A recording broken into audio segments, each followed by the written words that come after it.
Welcome to Immerse Poets reading for Week 6, Day 27. Psalm 78, a psalm of Asaph. O my people, listen to my instructions. Open your ears to what I am saying, for I will speak to you in a parable. I will teach you hidden lessons from our past, stories we have heard and known, stories our ancestors handed down to us. We will not hide these truths from our children. We will tell the next generation about the glorious deeds of the Lord, about his power and his mighty wonders.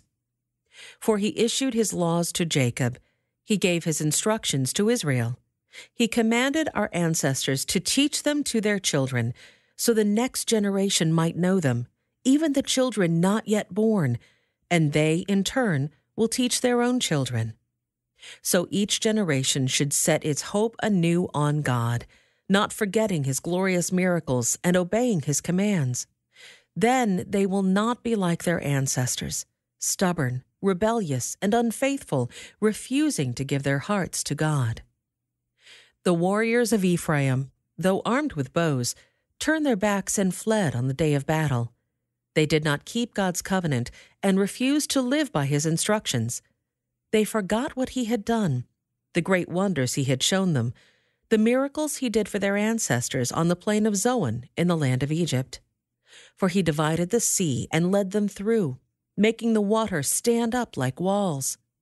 In the daytime he led them by a cloud, and all night by a pillar of fire. He split open the rocks in the wilderness to give them water, as from a gushing spring. He made streams pour from the rock, making the waters flow down like a river. Yet they kept on sinning against him, rebelling against the Most High in the desert. They stubbornly tested God in their hearts, demanding the foods they craved. They even spoke against God himself, saying, "God can't give us food in the wilderness. Yes, he can strike a rock so water gushes out, but he can't give his people bread and meat." When the Lord heard them, he was furious. The fire of his wrath burned against Jacob.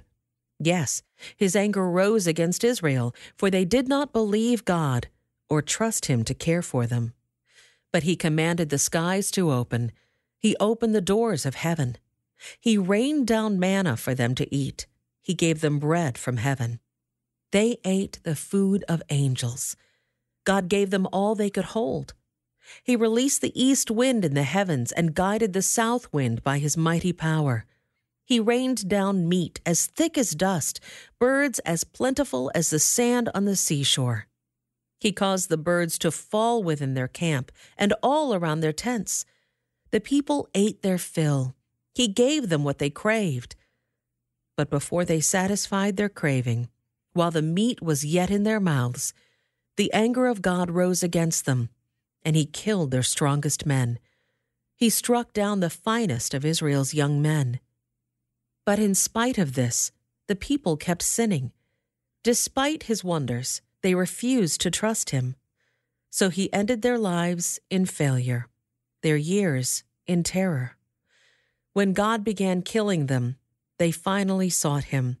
They repented and took God seriously. Then they remembered that God was their rock, that God Most High was their Redeemer. But all they gave him was lip service. They lied to him with their tongues. Their hearts were not loyal to him. They did not keep his covenant.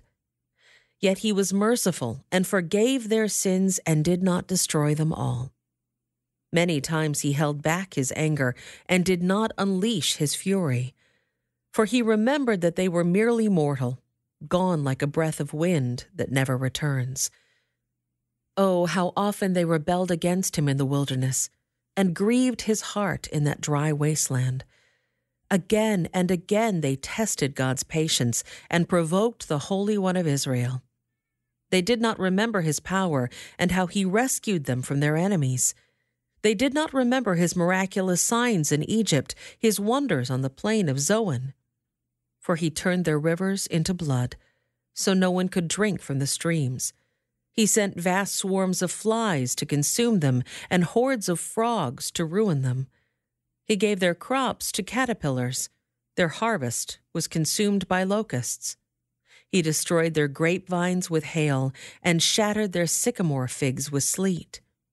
He abandoned their cattle to the hail, their livestock to bolts of lightning. He loosed on them his fierce anger, all his fury, rage, and hostility. He dispatched against them a band of destroying angels. He turned his anger against them. He did not spare the Egyptians' lives, but ravaged them with the plague. He killed the oldest son in each Egyptian family, the flower of youth throughout the land of Egypt. But he led his own people like a flock of sheep, guiding them safely through the wilderness.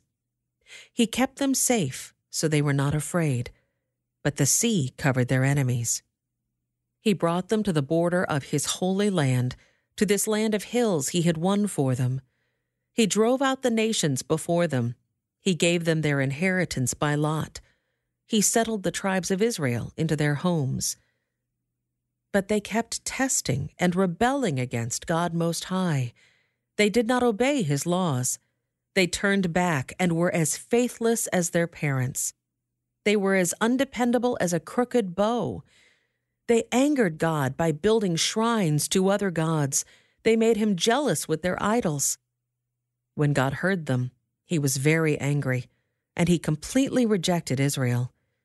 Then he abandoned his dwelling at Shiloh, the tabernacle where he had lived among the people. He allowed the ark of his might to be captured. He surrendered his glory into enemy hands. He gave his people over to be butchered by the sword because he was so angry with his own people, his special possession. Their young men were killed by fire. Their young women died before singing their wedding songs. Their priests were slaughtered, and their widows could not mourn their deaths. Then the Lord rose up as though waking from sleep, like a warrior aroused from a drunken stupor. He routed his enemies and sent them to eternal shame. But he rejected Joseph's descendants. He did not choose the tribe of Ephraim. He chose instead the tribe of Judah and Mount Zion, which he loved. There he built his sanctuary as high as the heavens, as solid and enduring as the earth. He chose his servant David, calling him from the sheep pens. He took David from tending the ewes and lambs and made him the shepherd of Jacob's descendants, God's own people, Israel. He cared for them with a true heart and led them with skillful hands. This concludes today's Immerse Reading Experience. Thank you for joining us.